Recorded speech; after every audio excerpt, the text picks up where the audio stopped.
Everyone welcome to heart of education YouTube channel. जय जगन्नाथ जय श्रीराम। तो पिले माने वर्तमान ପାଇଁ जो इंटीग्रेटेड बीडी बा तुम माने जो माने एनसीईटी एग्जाम देइछ एनसीईटी 2025 रो एग्जाम जो माने एप्रिल 29 तारिख रे देइछ पिले रिजल्ट तुमर बहुत जल्दी पळि आसीबो। धरिकी चलो मे रो लास्ट तक पळि आसीबो बा मे रो लास्ट एड को तुमर रिजल्ट आसी जिवो। बट क्वेश्चन इज डॉक्यूमेंट्स कौन कौन दरकार, what are the documents are needed for your counselling procedure. तो मैंने समय जानिच रिजल्ट बाहर गला पार सारा परे जो 64 कॉलेजेस अच्छी 64 कॉलेज भितर पे तुम मानक जो कॉलेज इंटरेस्ट लगे मु तार कॉलेज गोटे वीडियो बनई देछि and already I have made a video about it कि how many colleges are there 64 colleges and सब कॉलेज रो ना कॉलेज रो लोकेशन से वीडियो रे अच्छी। तेणुक तुमने देखिपर आ चैनल सहित सब जोड़ी रुह तुमको डिटेल इनफॉरमेशन मिल तुम क्यारियर रे तुम लाइफ रे को क्यारियर ऑप्शंस अच्छी को एग्जाम रो पैटर्न कौन केबे एग्जाम हम फॉर्म फिलअप कौन हम एवरीथिंग बतया सहित दैट इज प्रिपेरेसन भी करा जाए। तो चलो बर्तमान में जो 64 कॉलेज अच्छी तुमको जो कॉलेज रे इंटरेस्ट थी तुम्हें मैंने से ही कॉलेज रे तुमर कौन कर रजिस्ट्रेशन कर कौन कर रजिस्ट्रेशन कर। तो रजिस्ट्रेशन कला परे पिले नॉर्मल गोटे रजिस्ट्रेशन फी थी 300 टका कि 400 टका कि 500 टका अल्प टका थी रजिस्ट्रेशन कला परे धर तुम अलॉटमेंट आसला कॉलेज रे एडमिशन करियो। बट कथा होची एडमिशन करिया पे तुम पाखे डॉक्यूमेंट रेडी करिया पड़िबो। कौन कौन डॉक्यूमेंट तुम माने निहात रूप से रेडी करिया पड़िबो मु तुमको वर्तमान पे ये वीडियो रे बतई दूची। चलो प्रथम पिले सब मन रखिबो तुम जो एनसीईटी अप्लाई करथिलो तार एप्लिकेशन फॉर्म टा तुम पाखे रखिछ तो एप्लिकेशन फॉर्म जोटा अप्लाई कला बेले तो प्रथम पॉइंट हूँ तुम एप्लिकेशन फॉर्म रखी दियो सेटा तुमको काउंसलिंग बेले एडमिशन बेले दरकार पड़ो। Number 1 application form. नंबर 2 पिले तुम एडमिट कार्ड। पिला कहे सर एग्जाम तो सरीगला एडमिट कार्ड आम फोपाड़ी देचु कि चिरी देचु एडमिट कार्ड कौन हम। Admit card is very very important. You must have admit card. Admit card को निहात रूप से संचय कर रखिबा। एडमिट कार्ड बहुत ही इंपोर्टेंट। एडमिट कार्ड दरकार। देन पिले माने तुमरो मोबाइल नंबर एंड ईमेल। पिला कहे सर ईमेल, हाँ ईमेल को तुम निहात रूप से तुम जो ईमेलटा फॉर्म फिलअप बेले अप्लाई करथिलो से ईमेलटा तुम पाखे रखिथियो।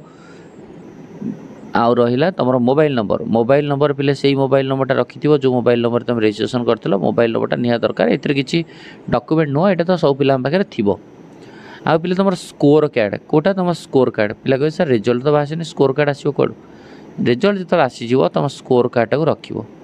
कोटा रख स्कोर कार्डटा को निहात रूप से तुम पाखे रख स्कोर कार्डटा। तापर पिले आधार कार्ड। पिला कहे सर आधार कार्ड कौन दरकार। येस आधार कार्ड रो ओरिजिनल दरकार।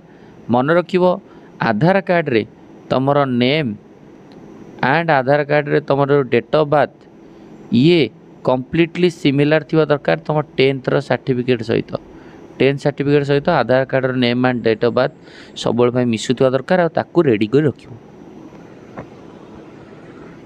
बुझेला आधार कार्ड को समस्त माने ठीक ठाक रखियो। नेक्स्ट पॉइंट को जीवा आउ कौन कौन इंपोर्टेंट पॉइंट को तुम मानक ध्यान देवा पड़ो। आधार कार्ड परे पिले तुमर 10th रो certificate and marksheet 10th certificate marksheet सेमती पिले तुम 12th रिजल्ट आसीगला 12th सर्टिफिकेट एंड मार्कशीट एटा भी निहात रखि जो मानकर कास्ट अच्छी तो पिले तुम मानकर जो मैंने कास्ट थी से कास्ट सर्टिफिकेट रेडी कर रखिबो। आ जो मैंने फिजिकल हैंडिकैप थे फिजिकल हैंडिकैप रेडी कर रखिबो। फोटो सब रखि 5-7टा फोटो जो फोटोटा तुम फॉर्म अप्लाई कला बेले जो फोटोटा देइतलो से फोटो किछटा रखि तुम निजर सिग्नेचर दरकार पड़ो। सिग्नेचर स्कान कॉपी रखि बा दुकान से स्कान भी करि पारिबो।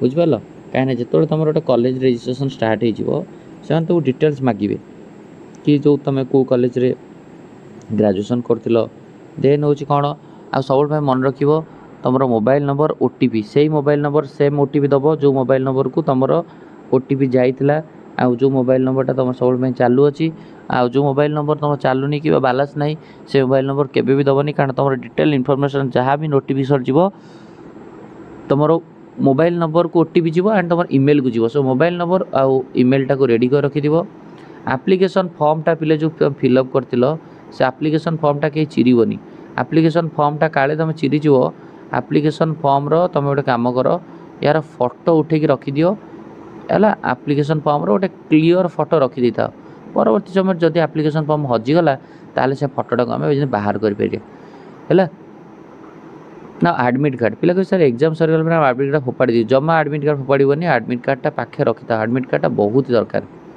है तुम आप्लिकेशन फॉर्म आडमिट कार्ड आ तुम आधार कार्ड आ सब आधार कार्ड मुझे तुम कहली बिले आधार कार्ड तुम 10th मार्कशीट अब आधार कार्ड रे तुम जहाँ नेम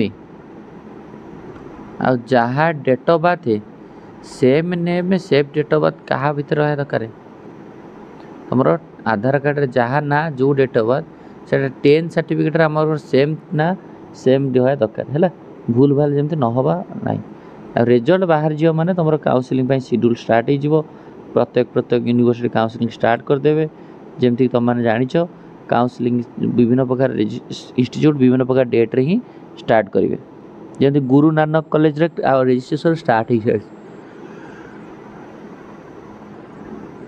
बट रजिस्ट्रेशन स्टार्ट हो किसी असुविधा नहीं कहीं रजिस्ट्रेशन कराया तुमको मार्क दरकार तेणुक मार्कटा आग बाहरी जाऊ एनटीए तरफ मार्क बाहरी गला पर नेक्स्ट जो स्टेप्स गुड़ा कौन अच्छी केमी कौन तुम रजिस्ट्रेशन कर रजिस्ट्रेशन रो कंप्लीट वीडियो मुझे तुमको पठेबी रजिस्ट्रेशन जो तुम कर college wise registration step by step मुझे तुम बतईदेवी स्टेप बाय स्टेप किसी पानिक हबार ना कौन सी गोटे पिला जमी हैरान हम ना स्टेप बाय स्टेप बतईदेवी आ पिले तुम जो सीयूईटी कथा रहा सीयूईटी रो एग्जाम भी सरीगला तार काउनसिलिंग रे भी तुम हेल्प करी किसी असुविधा नहीं आ ओयूटी जो मैंने एग्जाम दौच ओयूटी भी तुम काउनसिलिंग ठार धरिकी तुम कौन कौन रूल्स अच्छी कौन कौन रेगुलेशन अच्छी सबुथ तुमको हेल्प करदेवी तेणुक कहीं पानिक न होकरी बर्तमान तुम जो नेक्स्ट एग्जाम अच्छी ताप फोकस कर इंटीग्रेटेड बीड रे जनराली होची जहाँ रिजल्ट आसो कि तुम नेक्स्ट एग्जाम कहार